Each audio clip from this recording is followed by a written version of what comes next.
Imagine living in a country where silence is safer than honesty, where a casual comment at work, a joke at dinner, or a private letter could quietly destroy your life.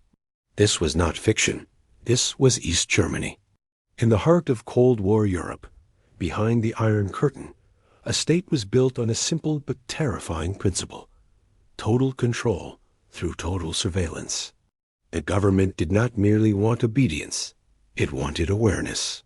It wanted to know what its citizens thought, who they trusted, and what they feared. This system had a name: the Stasi.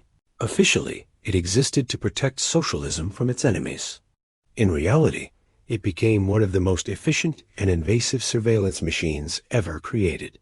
A secret police force that did not rely primarily on violence, but on fear, suspicion, and psychological pressure. What made the Stasi truly unique was not just its power, but its reach. It did not only monitor criminals, dissidents, or foreign agents. It monitored everyone: factory workers, teachers, artists, students, even loyal party members. No society in modern history has documented its own population with such obsessive detail. Every phone call, every letter, every relationship. And often, the most dangerous observer was not the state itself, but the person sitting next to you. This raises a crucial question, one that goes far beyond Cold War history. How far can a government go in the name of security before it destroys the very society it claims to protect? The story of the Stasi is not just about East Germany. It is a warning about power, technology, and what happens when fear becomes policy. And as we move deeper into an age of digital surveillance, that warning has never been more relevant. The Stasi, officially known as the Ministry for State Security, was founded in 1950 in East Germany. Its declared mission was to defend socialism against internal and external enemies. But in practice, its real objective was far broader: total control of society. Unlike conventional intelligence agencies, the Stasi did not focus only on espionage or counterintelligence. It monitored ordinary citizens on a massive scale, collecting information not just about actions, but about opinions, relationships, and private thoughts. The goal was prevention stopping dissent before it even existed. In essence, the Stasi was not just a secret police force. It was the nervous system of the state, constantly watching, recording, and shaping behavior through fear and uncertainty. After World War II, Germany was divided into two opposing states: the capitalist West and the socialist East. East Germany, officially the German Democratic Republic, fell under Soviet influence and became a frontline state in the Cold War, where ideology mattered as much as military power. The ruling regime feared not only foreign enemies, but its own population. Millions of citizens had family ties to the West, and Western media, culture, and prosperity constantly challenged the legitimacy of the socialist system. Preventing dissent and defections became a political obsession. In this climate of paranoia and ideological pressure, a powerful internal security apparatus was seen as essential. The Stasi emerged as the regime's answer to fear designed to monitor, control, and neutralize threats before they could destabilize the state. The Stasi was not a small elite agency. It was a bureaucratic giant. By the 1980s, it employed around 90,000 full-time officers, supported by a vast network of unofficial informants embedded throughout society. No other intelligence service in history reached such density relative to population size. Its structure mirrored that of a modern state: departments for surveillance, counterintelligence, border control, and internal repression, all coordinated from a centralized command. Every workplace, neighborhood, and institution was mapped and monitored. This scale allowed the Stasi to function almost omnipresently. It was not necessary to watch everyone at all times, only to ensure that anyone could be watching, anywhere, at any moment. The Stasi developed an extensive system of surveillance that combined traditional intelligence methods with obsessive attention to detail. Phone calls were tapped, letters were opened and copied, and apartments were secretly entered to install listening devices. Beyond technology, the Stasi focused on personal data. Detailed files recorded habits, relationships, routines, and psychological profiles. In some cases, even scent samples were collected and stored, allowing trained dogs to track individuals later. Surveillance was not only about observing actions, it was about anticipating behavior. By knowing how people lived, thought, and interacted, the Stasi aimed to predict dissent before it appeared and eliminate it silently. The Stasi's greatest weapon was not technology, but people. Hundreds of thousands of citizens were recruited as unofficial informants, often without formal training or clear ideology.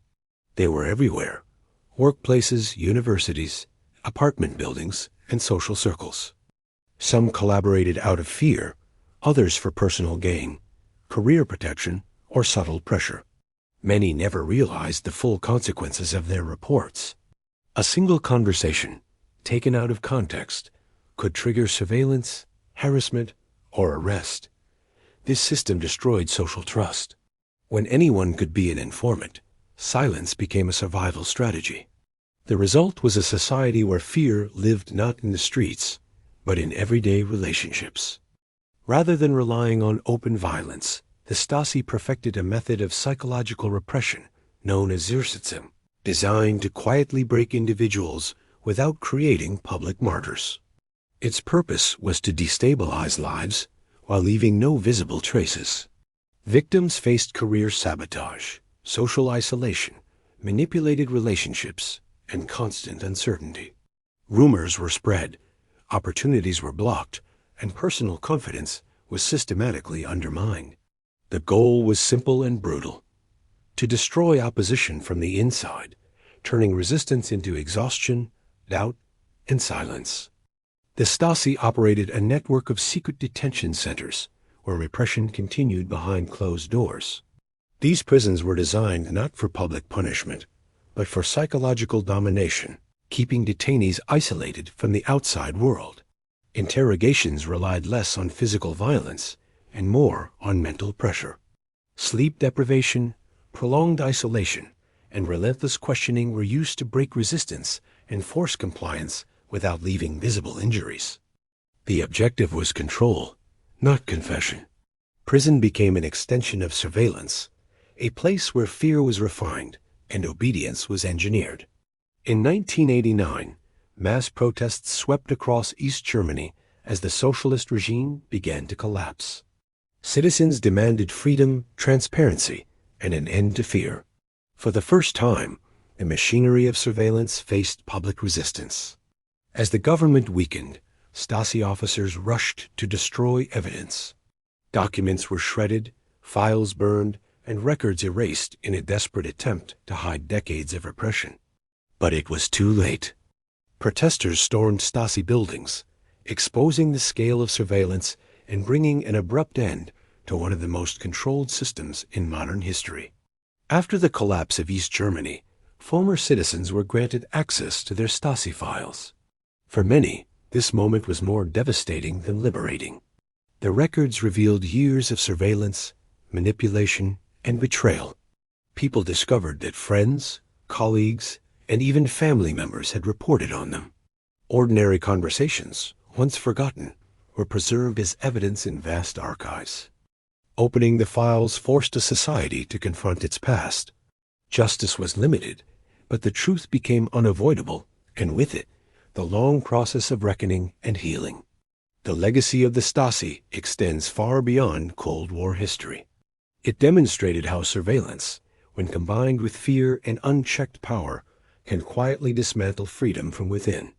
Today, technology allows states and corporations to collect data on a scale the Stasi could only imagine. While the methods are different, the central question remains the same: who controls the information, and for what purpose? The Stasi is no longer a functioning institution, but its logic survives as a warning. Surveillance may promise security, but without limits, it always carries a cost. The Stasi was not an anomaly of the past, but a carefully constructed system built on fear, information, and control. Its efficiency proved that a society does not need constant violence to be dominated, only constant observation. East Germany fell, but the questions the Stasi raises remain unresolved. How much security is worth the loss of privacy? At what point does protection become oppression? The story of the Stasi is a warning written in archives and broken lives. Remembering, it is not about the past, it is about ensuring that total surveillance never becomes normal again.